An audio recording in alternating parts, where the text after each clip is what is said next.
Hello,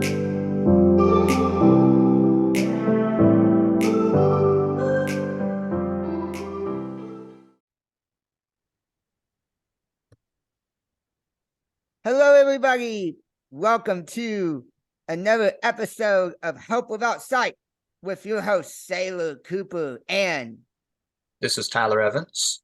For episode 37 on Potapalooza. It's my 5th Potapalooza. It's a beautiful day.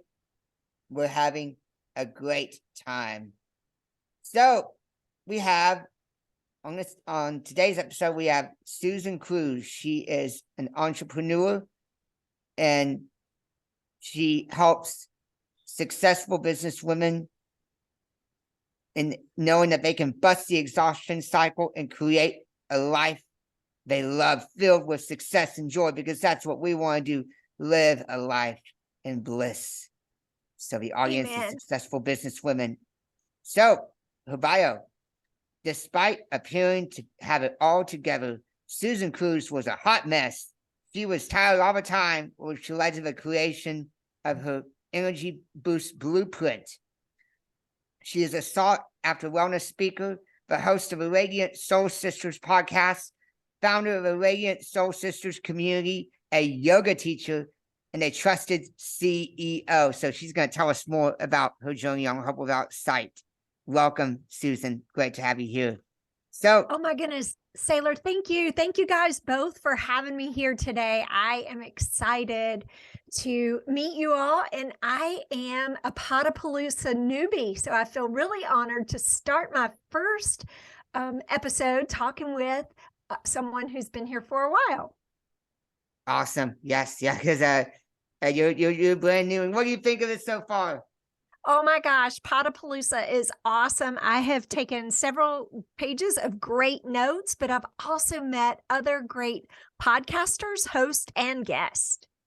Awesome. Yeah. Yeah. Because this is my 5th one. First time I came was in June. I was a general attendee. I was blown away. And since then, I've come so far. So tell us, you thought your life was all together when it wasn't. What gave you a wake-up call? Oh my gosh. So the real wake-up call, and I get goosebumps when you ask me that question, Sailor. The real wake-up call was when it was Thanksgiving week, and I was preparing for our Thanksgiving meal. My husband and I have a large family. We have 4 children, married with children, and anyway, so I always set my table early, and the only thing under any bed in my house is the leaf to my dining room table. And so I went to get that out from under the bed, and when I got horizontal, Sailor, I fell sound asleep in a matter of minutes. And I knew then that I had to make a change. I had to figure something out, because you know what? I study human design. I use human design as a tool in my coaching programs and working with women. And I was trying to live as a manifesting generator in that go, go, go, go, go, go, go, go, go world, right? And I am not created to work like that and to be like that.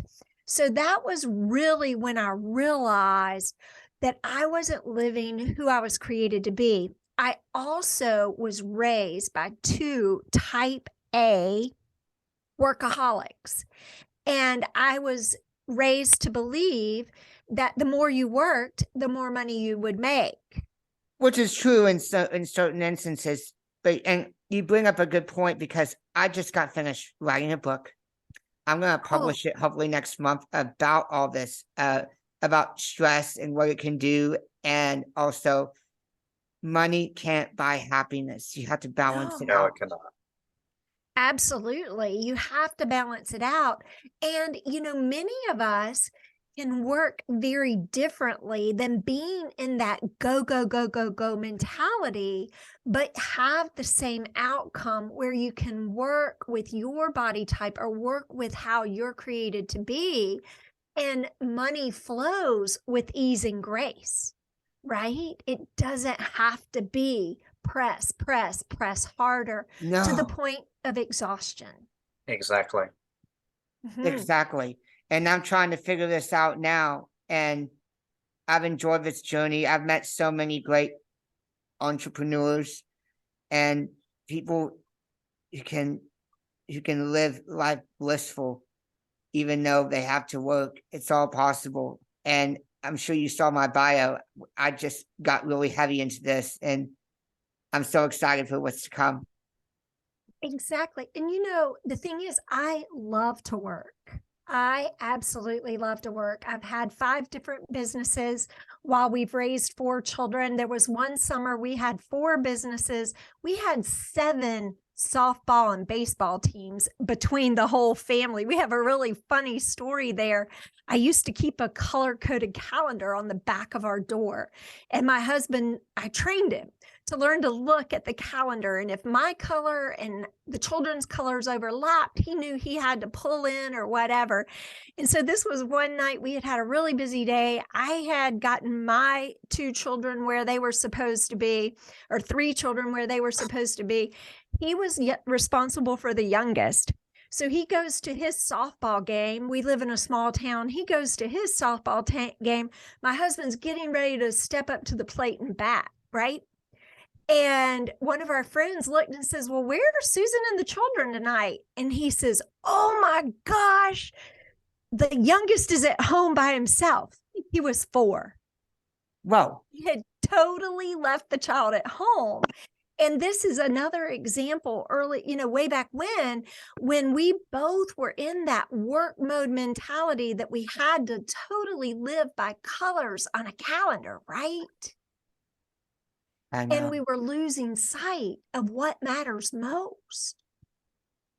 So I can go back through our life, our time together, and see these parallels where you need to remember what matters most and how you do things, right? Yeah. And family always matters most over money. That's right. It does.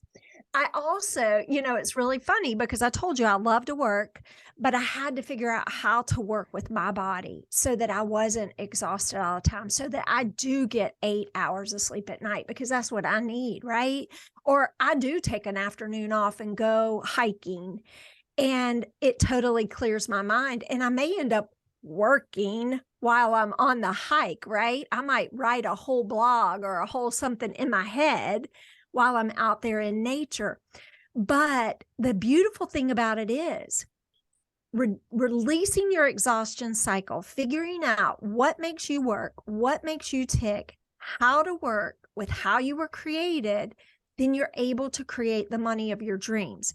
And the money is what makes a lot of magic happen, because I believe the more money I make, the more good I can do in the world, right? Amen. Amen. Just figure out how to have that balance and do it in a positive way. Exactly. And so I see. No wonder why on Thanksgiving night, you just all of a sudden fell asleep, and that's what woke you up, because you were not getting 8 hours of sleep during that time before, I assume. Well, and it was 3 days before Thanksgiving. So we hadn't even gotten to the Thanksgiving meal yet, Sailor, right? I was working, I was preparing a meal, I was planning a festive event, right? Because Thanksgiving's a cool day to me. So, I hadn't even gotten to that point yet, but I was so tired that, can you imagine just hitting the floor and, and essentially just going sound asleep, So one of the things that I learned first when I really started my transformation is I learned how to be still. Be still. Yeah. And that's what we're doing now. I'm learning that. And I have some events I'll tell you about when we get to the end. But so now, so what's your business now? You're a yoga instructor. You teach others to do the same, right? Right. I am. So what I do is I work with these clients that are really in overwhelm, and I have several different modalities that we use. We use yoga as a way to connect the mind, the body, and the soul, right? We talk about meditation. We learn about implementing stillness into the daily life.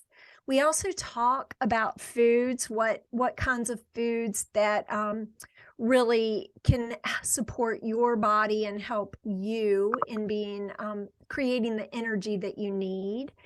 And let's see, meditation, yoga, and then one of my favorite things, and if you don't have an interview this afternoon, I'm going to be talking about it, is breath work. I love the power of your breath, because you know what? Within each one of us, we know what we need and what we're supposed to be doing. We know the next best step. When you can be still, calm the monkey mind. A lot of people say when you're still, you don't think about anything. That never happens. You always have a thought come through your head, right? But what you can say is, okay, I'll deal with that later. Right now, be still. Be And still. that Yeah. Amen. Amen. Yeah. And that helps you also be a better communicator, because you're able to be still and listen when the other person is talking. Exactly. And now, have you worked? I mean, clearly you were raised by parents who were high strung. I mean, I don't know you enough Yeah. to determine Nailed that, but have you tried to work with high strung people who are going through this stuff, but they're in denial. They don't want to accept that something's wrong, because, in other words, they think something is okay when you know it's not. Have you experienced that? Well, typically, yes, because I am working with these women who typically are 6 or 7 figure earners as an entrepreneur, or they're in that C-suite, and they have had something happen as a wake-up call. It could be that an illness, or it could be aches and pains in the body, or it could be just that feeling of overwhelm. You know, like I don't do it anymore. I used to look at your calendar on Sunday night and go, holy cow, I've got all this stuff on the calendar. I don't even have time to read 10 pages in a book, or to go outside and go for a walk by myself.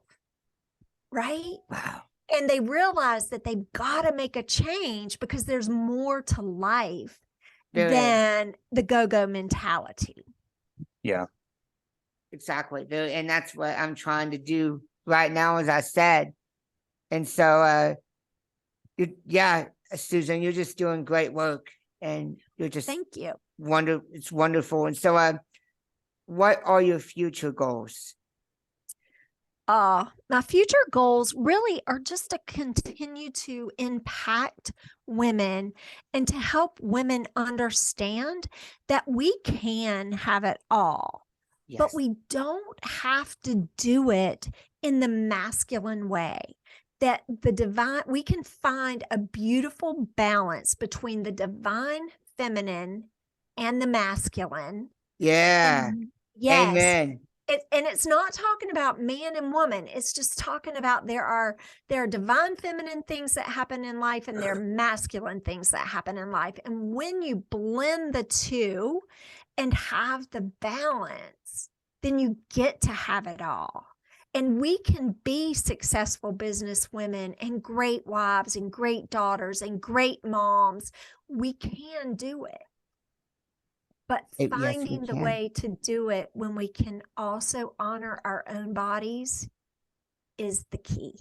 And so I continue to impact and inspire women through my one-to-one program, my group programs, that some are virtual, some are live, as well as through podcasting, and just really talking with amazing people who are doing the same thing, like you, Sailor and Matthew. Exactly. And in fact, I just put something in the chat. My future goals. We have something big happening, right? Tyler, in the next month. I'm including this as part of a free gift, but I put it in the chat now so you can have it.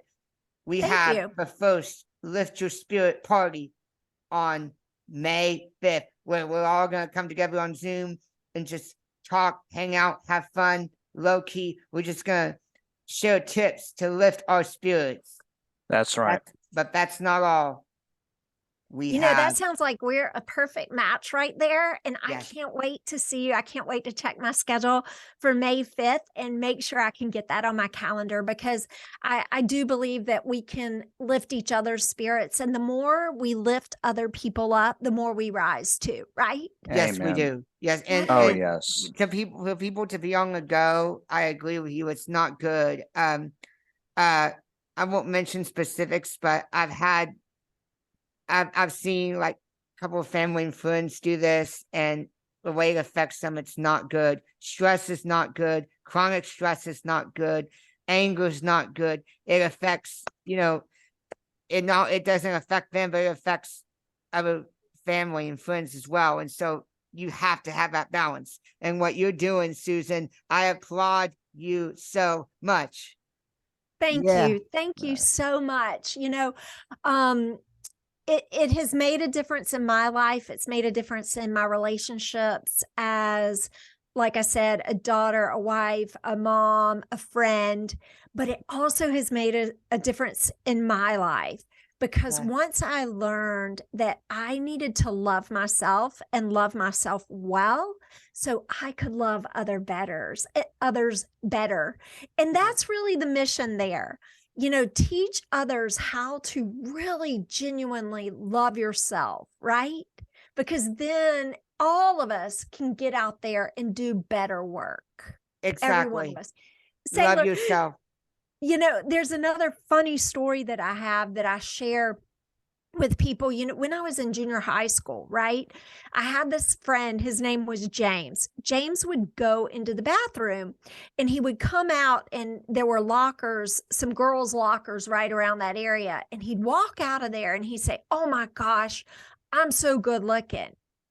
And, at that point in time, he probably was a little on the cocky side, right? Or thinking a little more of himself.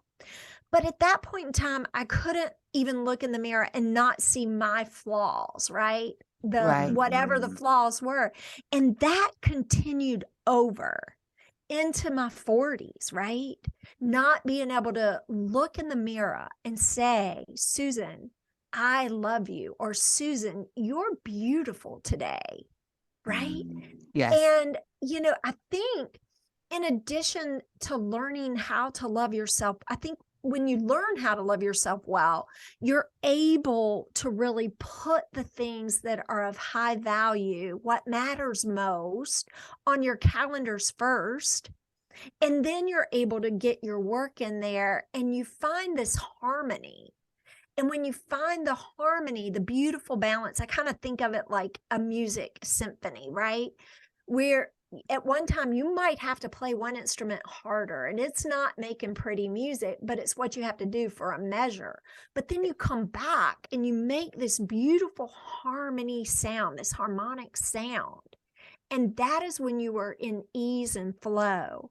And that is when you can create the life you love, have your business, run your business, be on top of the world, but yet be in love with yourself and take care of yourself to love others better. And I think that's what it's all about. Yes, always love There yourself you go. first. There you go. That's good advice. I can't agree with you more, Susan. Thank Well, you. I know we're limited on time. We are limited, so- but I'm so, sorry. I'd say let's go ahead and close out. But before we do you have any questions for us? Because if not, Tyler, I want you to close out on our customary endings. All right. Sounds great. Do I you think have I'm any other good, questions? guys. I look Okay. forward to seeing you on May 5th. All right. Awesome. And so, Tyler, you take our customary ending, please. All right. So, what do you say to people who just feel down, who need some inspiration to get some hope And don't know where to turn. Yeah, and don't know where to turn. Yeah. The first thing that I would suggest is take a moment and just be still and ask yourself the question, who am I created to be in this moment? And listen for your inner tuition, because it knows. Yes. And then the other thing I would suggest is to go look in that mirror and find one something you like about yourself that you see. It could be the color of your eyes. It could be a pair of earrings you have on that day.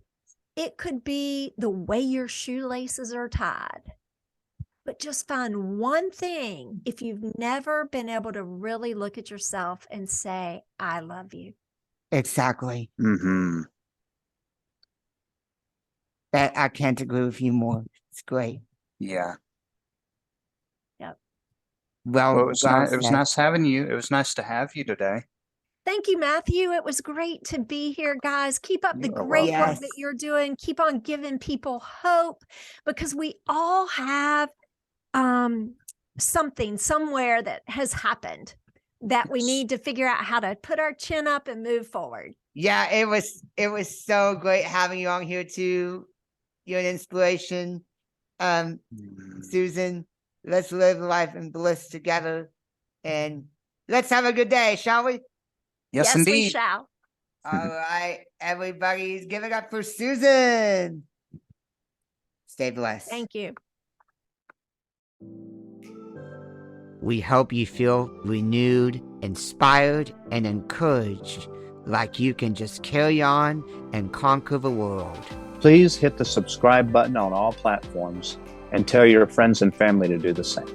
Blessings to all.